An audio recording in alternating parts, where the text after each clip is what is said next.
The mine had been quiet for 3 days, not because there was no work to be done, but because everyone knew Elias was dying. He lay in the small room overlooking the valley where he had spent most of his life. His breathing had become shallow. His hands, once strong enough to split timber and drive iron into stone, now rested quietly across his chest. Owen sat on one side of the bed. Caleb sat on the other. Neither man spoke much. They didn't need to. They had spent decades learning how to work beside one another without words. But these were different days. These were the days when a man realizes that all the years he thought he had left suddenly become memories.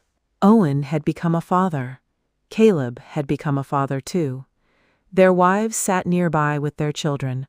The room was full. Children whispered. Mothers comforted them. Grandchildren moved carefully through a house that had suddenly become unfamiliar. Elias opened his eyes. He looked toward Owen, then Caleb, then toward the children. A faint smile crossed his face. "Come here."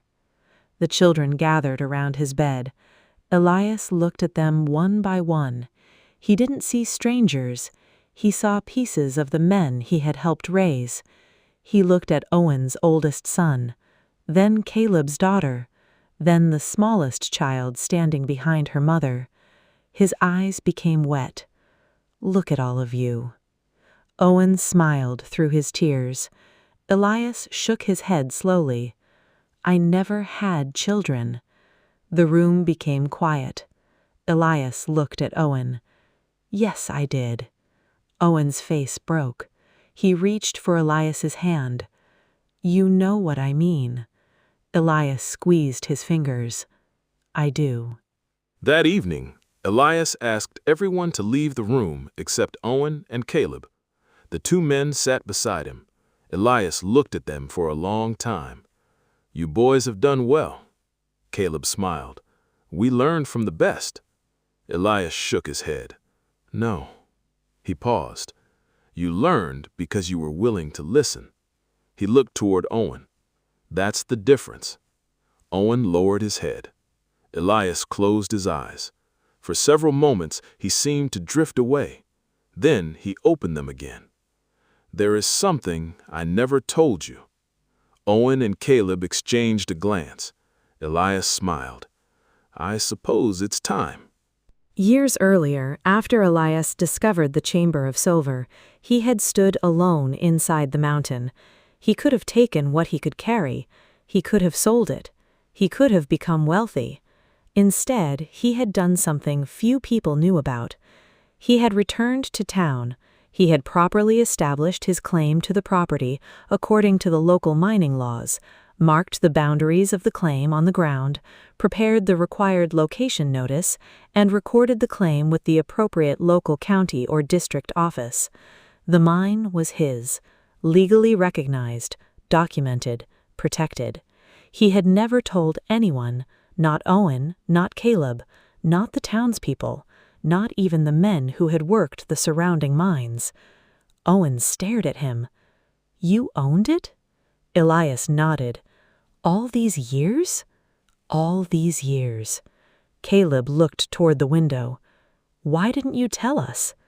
Elias smiled. "Because I didn't want the silver to teach you the wrong lesson." The room became silent. Elias looked at his hands. "I've watched men find a little wealth and become poor in every way that mattered." He looked at Owen. "Money can make a man's life easier." Then he looked at Caleb. "But it can't make a man better." Neither man spoke. Elias continued. "I wanted you to learn how to work without knowing what was waiting for you." He smiled.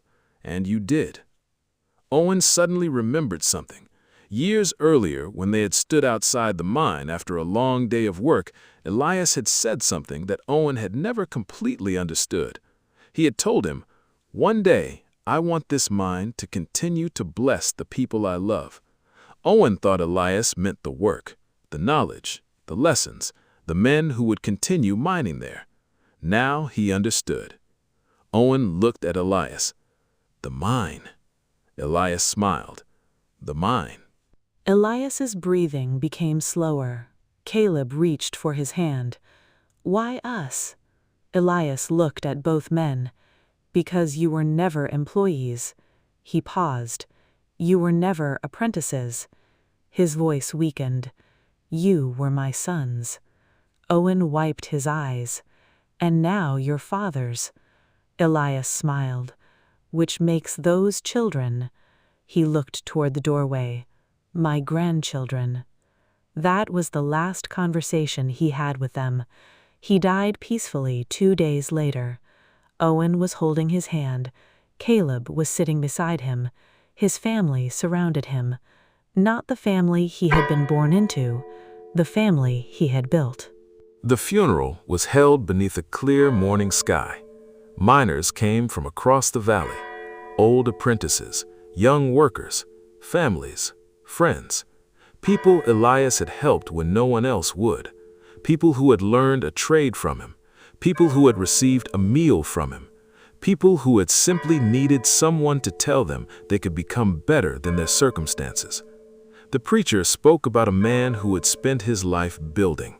But Owen knew there was more to the story. Elias had not simply built mines, he had built men. Several days after the funeral, a letter arrived. It was from Elias's attorney. He requested that Owen and Caleb bring their families to dinner. Neither man knew why. They arrived at the attorney's house that evening.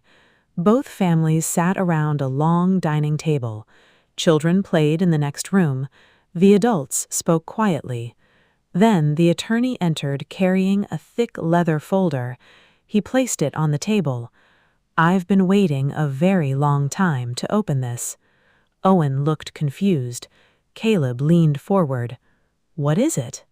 The attorney opened the folder.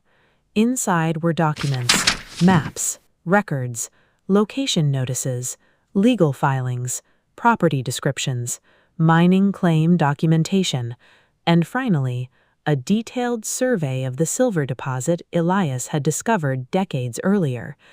Caleb stared at the papers. Owen couldn't speak. The attorney looked at both men. Elias owned the mine. The room became completely silent.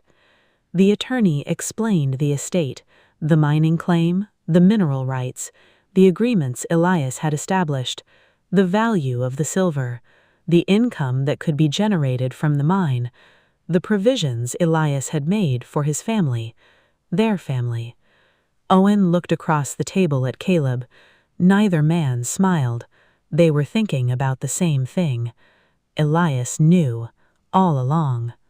The attorney closed the folder. He left specific instructions. Owen looked up. What did he say? The attorney smiled. He said wealth should never be allowed to replace character. Then he looked at the children playing in the next room. He wanted the mine to bless the people he loved. Owen leaned back in his chair. His eyes filled with tears. I remember. Caleb looked at him. What remember? Owen smiled through his tears.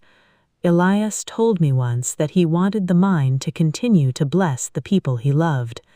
Caleb looked down at the documents, then toward his wife, then toward his children. Now he understood. So this was always for us. Owen shook his head. No. He looked toward the children. It was always for them. The next morning, Owen and Caleb returned to the mine. They stood at the entrance without speaking. The mountain looked exactly as it had before. The same stone, the same timber, the same tunnels, but everything felt different. Caleb picked up a shovel. Owen looked at him. What are you doing? Caleb smiled. Going to work. Owen laughed. Of course you are. They walked into the mine together. Not because they needed the money, not because they needed to prove themselves, but because Elias had taught them something more important than how to find silver. He had taught them how to carry responsibility, how to develop skill, how to listen, how to teach, how to protect, how to provide, and now how to leave something behind. Years later, when their children were old enough to understand the story, Owen would take them to the mountain. He would show them the old mine. He would show them the boundary markers Elias had placed decades earlier. He would show them the documents that proved their grandfather had quietly secured their future. But he would always tell them the same thing. The silver isn't the inheritance. His children would look at him confused. What is? Owen would place his hand against the mountain. Everything he taught us. Then he would point toward the mine. The money can change your circumstances. He would look into their eyes. But what he taught your fathers can change your life. And that's how Elias continued to live. Not in the silver, not in the mine, not even in the house where he died. He lived in the hands of the men he had taught, in the fathers they had become, in the children they were raising, in every apprentice who would one day be taught to listen to the mountain. Because Elias had finally accomplished what he had wanted from the beginning. He had found a way for the mine to keep blessing the people he loved. And now everyone understood what he meant. The greatest wealth a man can leave behind isn't what his family inherits.